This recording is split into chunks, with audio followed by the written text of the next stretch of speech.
Amateurs d'art, bienvenue. Aujourd'hui, je vous propose de nous poser une question simple, tout en lui donnant un petit tournant inattendu qui dépasse la simple définition. Pourquoi l'art abstrait ?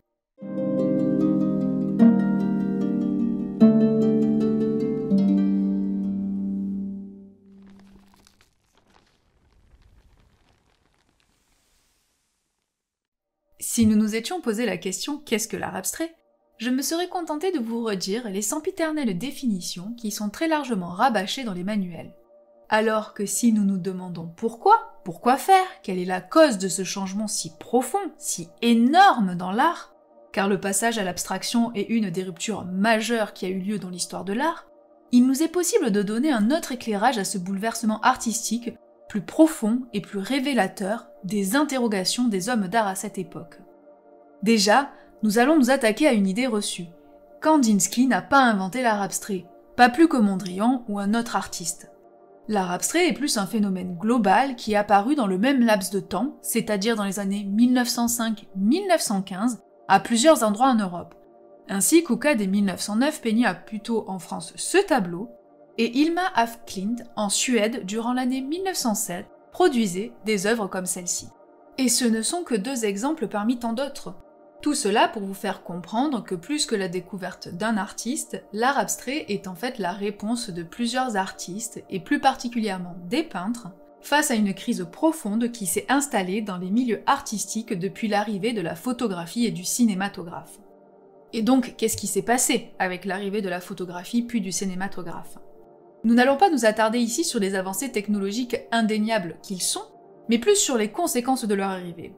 Et ces conséquences, entre autres, sont d'avoir pris la place de la peinture et du dessin dans 1. La représentation du réel, et 2. La narration imagée, soit du réel, soit de mythes, épisodes bibliques scénettes. Ce qu'il faut bien comprendre, c'est que la représentation du réel et la narration étaient avant cette époque la validation de l'utilité, de l'intérêt social et esthétique de l'art, et ce, depuis la Renaissance. En effet, l'un des arguments phares du De Pictura d'Alberti dans sa promotion de la peinture est qu'elle représente véritablement le monde, dans le sens où la peinture, le dessin, exprime la vérité que voient les artistes qu'ils retranscrivent en suivant sur le papier ou sur leur toile. Comme le dit Karl Havelange, la peinture est alors une image objectivante, lieu privilégié d'une vérité naturelle, mais qui n'est révélée, découverte qu'au terme d'un travail d'analyse et de construction. La peinture et le dessin sont donc importants et nécessaires car ce sont eux qui peuvent véhiculer et diffuser cette vérité. Ils en sont le support le plus adéquat. C'est pour cela qu'il n'est pas étonnant qu'à la Renaissance, les artistes commencent à disséquer les corps afin d'en comprendre la mécanique. Sauf que l'arrivée de la photographie au XIXe siècle enlève à la peinture cette fonction puisqu'elle est plus précise pour capturer le réel.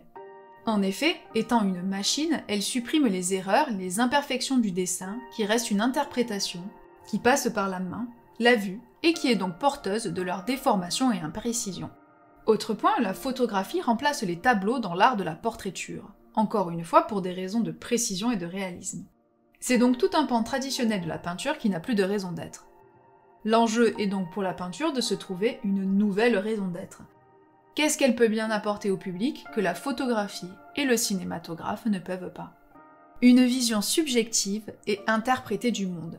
C'est-à-dire qu'à partir de là, l'enjeu de l'art ne sera plus de montrer le monde comme un objet, mais plus de traduire la recherche, l'expression intérieure du peintre face au monde.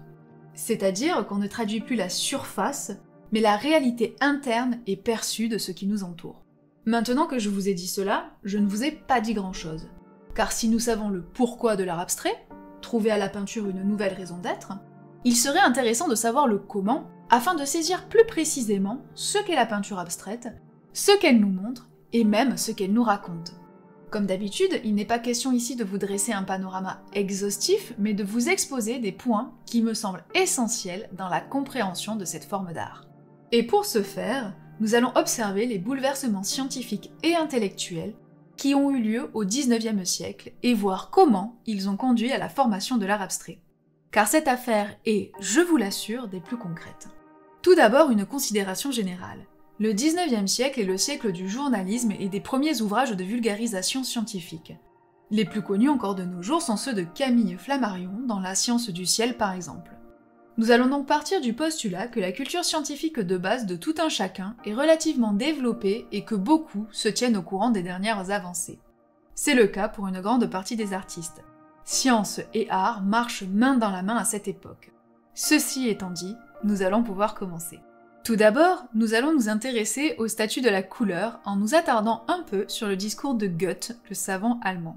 En effet, il a la particularité de penser la couleur différemment. Dans son traité des couleurs, il distingue les teintes froides et les teintes chaudes.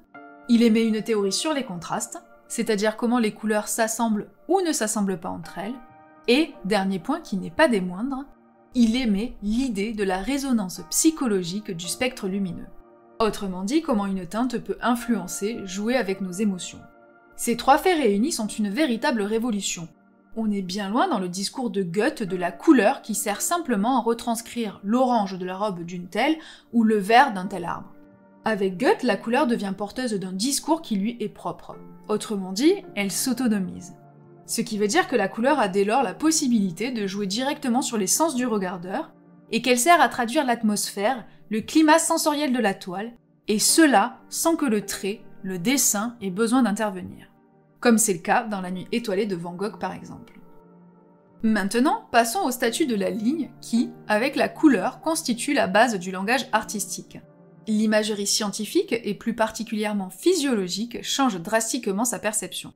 Si je vous montre cette image, vous n'allez pas en tirer grand-chose. Au mieux, vous allez penser, oui, ce sont des courbes, voire des boucles, mais comme ça, brute, cette ligne, on ne sait pas trop ce qu'elle veut dire.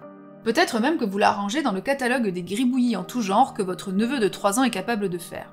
Et maintenant, si je vous dis que cette ligne est en fait le résultat d'une expérience scientifique visant à traduire le mouvement de l'extrémité d'une aile de Corneille, exécuté par Étienne Jules Marey, un savant physiologue du 19e siècle, tout d'un coup, la perception que vous avez de cette ligne change drastiquement. Pourquoi ? Parce qu'elle traduit graphiquement une vérité, la mécanique physiologique du mouvement des ailes de la corneille. Et cette vérité scientifique indéniable est contenue dans cette ligne, même si vous ne la voyez pas, ne la comprenez pas immédiatement. Cela va avoir pour effet, en art, de permettre à l'artiste de se servir de l'outil ligne de manière renouvelée. En effet, si une accumulation de courbes et d'arabesques peut traduire le mouvement d'une corneille, toute ligne peut dès lors exprimer graphiquement les formes du monde telles que l'artiste les perçoit dans sa subjectivité. Et donc, pour en revenir à notre question du comment, la ligne et la couleur, qui sont dès lors autonomes du réel, vont devenir deux moyens au service des artistes pour exprimer leur vision subjective. Et par autonome du réel, j'entends qu'elles ne sont plus assujetties à ce dernier. C'est-à-dire que pour faire sens, elles n'ont plus besoin de représenter, par exemple, les contours d'une table et la couleur d'une table. Dès lors, un simple point peut servir de départ à l'élaboration d'une toile au sens cosmique. Le dernier élément que je voulais aborder ici est la synesthésie. Je vous ai déjà parlé de cette notion dans ma vidéo sur le symbolisme, mais nous allons l'explorer de manière un peu différente. Le principe de la synesthésie est une exploration plus large des sens. C'est-à-dire qu'une image que l'on voit peut aussi se définir par un concept qui relève d'un autre sens. Par exemple, si l'on s'attarde sur cette œuvre de Kupka, on peut se dire que la surabondance de cette teinte jaune, qui évoque clairement la couleur d'un citron, donne un côté acidulé à l'œuvre. Et cet aspect acidulé de l'œuvre, qui relève clairement du goût, module la manière dont nous percevons et interprétons ce portrait. Il ne s'agit plus d'une personne lambda qui porte l'attirail traditionnel de l'homme du début du XXe siècle, mais il s'agit d'un homme complètement immergé, voire submergé par le jaune. Le jaune, par son acidité, semble alors nous traduire quelque chose de l'ordre de la psyché, du tempérament de l'homme représenté. Il tient un livre dans la main, qu'il est visiblement en train de lire puisqu'il marque une page du doigt. Il est aussi en train de fumer dans une posture plus que détendue, et il perce du regard le spectateur. Son regard devient par contamination de la couleur presque aussi acide que cette dernière. Ce qui fait que, de par la synesthésie, puisque dès le début nous avons associé la couleur avec un goût, la signification de la teinte se retrouve renforcée et va même jusqu'à orienter le sens plus général de l'œuvre. La synesthésie, dans ce cas de figure-là, donne la possibilité aux artistes abstraits d'autonomiser encore plus la couleur et la ligne du réel, car elle leur donne une sémantique nouvelle de l'ordre de la sensorialité, du perçu, de la chair, et non de la froideur rationnelle de l'intellect. Pour conclure et résumer un peu tout ce que nous avons pu voir dans cette vidéo, je vais vous montrer 3 images qui, à mon sens, explicitent très bien comment un artiste peut passer de la figuration à l'abstraction. Il s'agit de 3 peintures de Kupka. La première est la gamme en jaune. Vous l'avez vu à l'instant, nous n'allons pas revenir dessus. La seconde s'intitule aussi la gamme en jaune, mais comme vous pouvez le constater, cette toile prend encore plus de distance avec le réel que la première. Cela se voit dans le traitement de la peau, qui se part de vert, acide lui aussi, et de manière plus générale, par le traitement des composantes de la toile par l'artiste. Si l'on regarde le cannelage de la chaise, ou plus évident, la manière dont la figure humaine est peinte, nous voyons bien que dans cette œuvre, ils sont de moindre importance face à la couleur qui maintenant semble contenir la majeure partie de sa portée sémantique et sensorielle, alors qu'avant elle ne faisait que l'orienter. La dernière œuvre, quant à elle, s'intitule Ordonnance sur verticale en jaune. Nous sommes dans le règne de la couleur. Nous n'avons plus de forme connue auxquelles nous rattacher, et pourtant l'expressivité de l'œuvre ne s'en trouve pas diminuée. Nous ne pouvons plus nous raconter devant elle l'histoire de la portraiture d'un homme. L'œuvre nous force, en nous maltraitant peut-être un peu, à percevoir autre chose devant elle.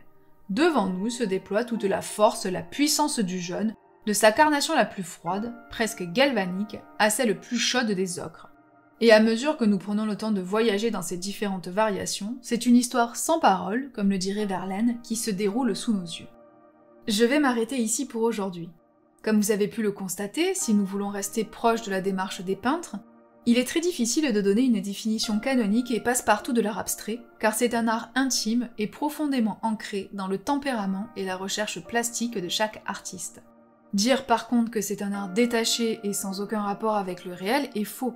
C'est une forme artistique qui n'a pas pour vocation de traduire sur la toile le réel tel que nous le voyons de prime abord, mais qui a pour vocation de nous pousser à interroger ce réel et à le percevoir autrement, en ne nous fiant pas seulement à notre vision, mais aussi à nos autres sens. Dans tous les cas, j'espère que cette vidéo vous aura plu. Si c'est le cas, n'hésitez pas à la commenter, la liker et la partager, ça m'aide à gagner en visibilité. Prenez soin de vous, et à bientôt!